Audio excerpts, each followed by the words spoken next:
Plutarco Elías Calles nació en Guaymas, Sonora, el 25 de septiembre de 1877. Fue hijo natural de Plutarco Elías Lucero, un hombre alcohólico e inconstante, proveniente de una familia de buena posición económica. Elías Calles se recibió como maestro en 1894 y se dedicó a la enseñanza en Hermosillo y Guaymas. Sin abandonar la docencia, intentó tener éxito como agricultor y comerciante. Desde joven empezó a beber, como su padre, pero logró dejar el alcohol en 1899 y en ese mismo año se casó con Natalia Chacón. Hacia 1903 comenzó a cultivar las tierras de su padre, el rancho de Santa Rosa, pero dejó esas labores 3 años después. Entonces se trasladó a Agua Prieta, donde el gobernador maderista José María Maytorena lo nombró comisario y se encargó de la aduana. Después de la Decena Trágica, Elías Calles se aplicó a reclutar voluntarios contra el gobierno de Victoriano Huerta en Estados Unidos, y el 5 de marzo de 1913 entró al país con un pequeño contingente para unirse a la lucha contra el asesino de Madero. Calles, designado jefe de armas de Nogales, quedó bajo las órdenes de Álvaro Obregón, jefe del ejército constitucionalista en Sonora. Para diciembre de 1913, Calles ya era coronel y comandante militar de Hermosillo. Tras la victoria de los constitucionalistas sobre el régimen de Huerta, sobrevino la ruptura entre los revolucionarios que lo habían combatido. En Sonora, el gobernador Maytorena apoyó a Villa y se opuso a Venustiano Carranza, con lo que se ganó también la enemistad de Calles y Obregón. En octubre de 1914, las tropas maytorenistas y villistas pusieron sitio a la ciudad de Naco, defendida por Plutarco Elías Calles. Después de más de 3 meses de resistencia, Calles obtuvo la victoria y el grado de general brigadier. Cuando Calles derrotó definitivamente a Maytorena, Carranza le extendió el nombramiento de gobernador y comandante militar de Sonora el 4 de agosto de 1915. En ese puesto, Calles promulgó leyes moralizadoras, como la prohibición de las bebidas alcohólicas. Logró avances en la aplicación de la justicia y expidió medidas para reactivar la economía y la agricultura. Abrió escuelas para huérfanos, como si quisiera prevenir el abandono que él mismo había sufrido. Además, expulsó al clero del Estado en un acto que presagiaba el mayor conflicto armado de su vida, la Guerra Cristera. En la rebelión de Agua Prieta en 1920, Calles apoya a Obregón contra Carranza.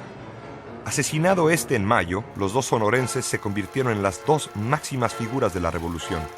Tenían temperamentos opuestos, pero se complementaban. Obregón era jovial, intuitivo, contradictorio.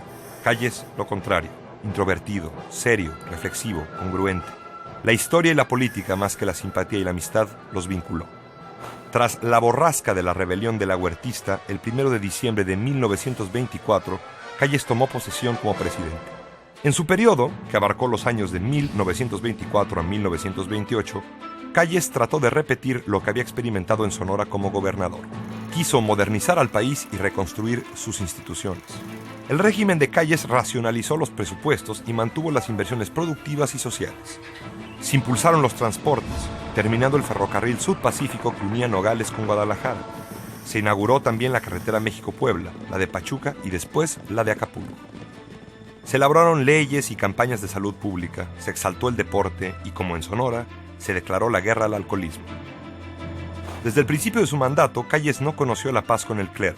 En 1926, ante el cierre de escuelas religiosas y la expulsión de sacerdotes extranjeros, la Iglesia decidió suspender el culto público. Los obispos no llamaron a la rebelión, pero la rebelión estalló sin su consentimiento. En el occidente de México, una buena parte del pueblo campesino se levantó para defender su religión.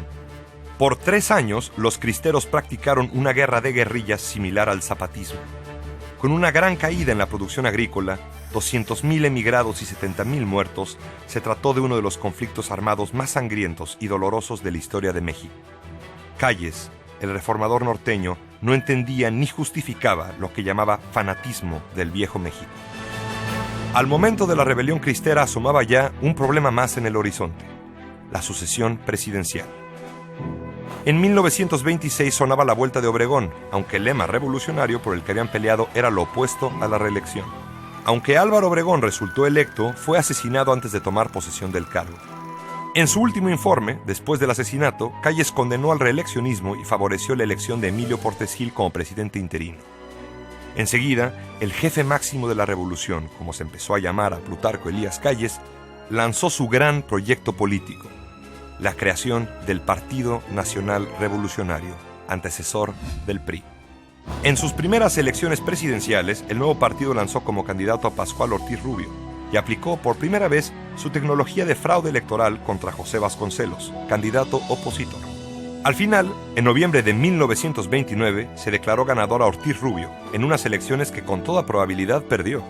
A los presidentes Ortiz Rubio, Portes Gil y su sucesor Abelardo Rodríguez se les consideró títeres de Calles.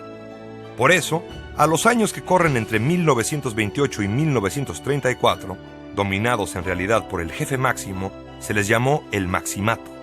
En 1934, Calles propició la llegada a la presidencia de un michoacano a quien tenía mucho aprecio, Lázaro Cárdenas. Se creía que se trataba de una etapa más del Maximato, pero Cárdenas logró limitar el poder del sonorense y terminó expulsándolo del país en 1936. Calles vivió exiliado en San Diego, California, 5 años, hasta que en 1941 el presidente Manuel Ávila Camacho lo invitó a regresar a México en un momento que demandaba unidad nacional por la Segunda Guerra Mundial.